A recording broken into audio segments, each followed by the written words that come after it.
माता दी। नवरात्रि में छठे दिन माँ कात्यायनी की पूजा की जाती है। इनकी उपासना और आराधना से भक्तों को बड़ी आसानी से अर्थ, धर्म, काम और मोक्ष चारों फलों की प्राप्ति होती है। उसके रोग, शोक, संताप और भय नष्ट हो जाते हैं। जन्मों के समस्त पाप भी नष्ट हो जाते हैं। इस देवी को नवरात्रि में छठे दिन पूजा जाता है।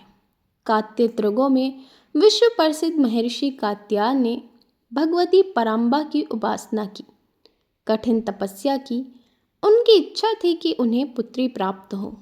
माँ भगवती ने उनके घर पुत्री के रूप में जन्म लिया, इसीलिए यह देवी कात्यायनी कहलाई। इनका गुण शोध कार्य है, इसीलिए इस वैज्ञानिक युग में कात्यायनी का महत्व सर्वाधिक हो जाता है। इनकी कृपा से ही सारे कार्य पूरे हो जाते हैं। ये वैद्यनाथ नामक स्थान पर प्रकट होकर पूजी गई माँ कात्यायनी अमोघ फलदायिनी है।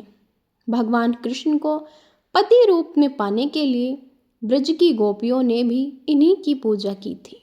यह पूजा कालिंदी यमुना के तट पर की गई थी, इसीलिए ये ब्रजमंडल की अधिष्ठात्री देवी के रूप में प्रतिष्ठित है। इनका स्वरूप अत्यंत भव्य और दिव्य है। ये स्वर्ण के समान चमकीले हैं और भास्वर हैं। इनकी 4 भुजाएं हैं। दाईं तरफ का ऊपर वाला हाथ अभय मुद्रा में है तथा नीचे वाला हाथ वर मुद्रा में। माँ के बाईं तरफ के ऊपर वाले हाथ में तलवार है व नीचे वाले हाथ में कमल का फूल सुशोभित है। इनका वाहन भी सिंह है।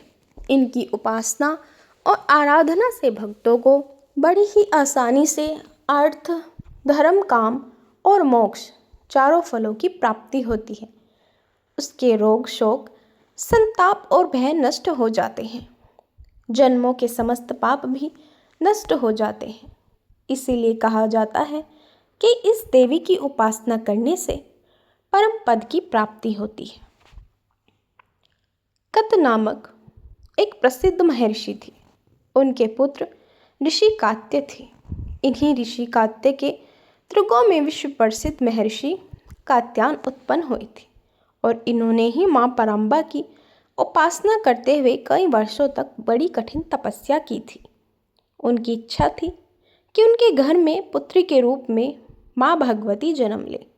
उनकी तपस्या से प्रसन्न होकर ही माँ भगवती ने उनकी यह प्रार्थना स्वीकार की थी और कुछ समय पश्चात जब दानव महिषासुर का अत्याचार धरती पर बढ़ गया था, तब ब्रह्मा, विष्णु और महेश तीनों ने अपने अपने तेज का अंश देकर महिषासुर के विनाश के लिए एक देवी को उत्पन्न किया।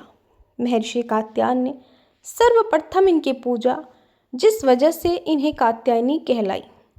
वही पौराणिक मान्यताओं के अनुसार गोपियों ने भी श्री कृष्ण को पति रूप में पाने के लिए यमुना नदी के तट पर माँ कात्यायनी की पूजा की थी। माँ कात्यायनी के बीज मंत्र हैं: कात्यायनी महामाया महायोगिनी श्री नंदो गोसुतम देवी पति माँ करुण ते नमः। अपराध सहस्त्राणि क्रियायन्ते हनीश्रः दासोऽस्मि मामत्वा क्षमस्व परमेश्वरी।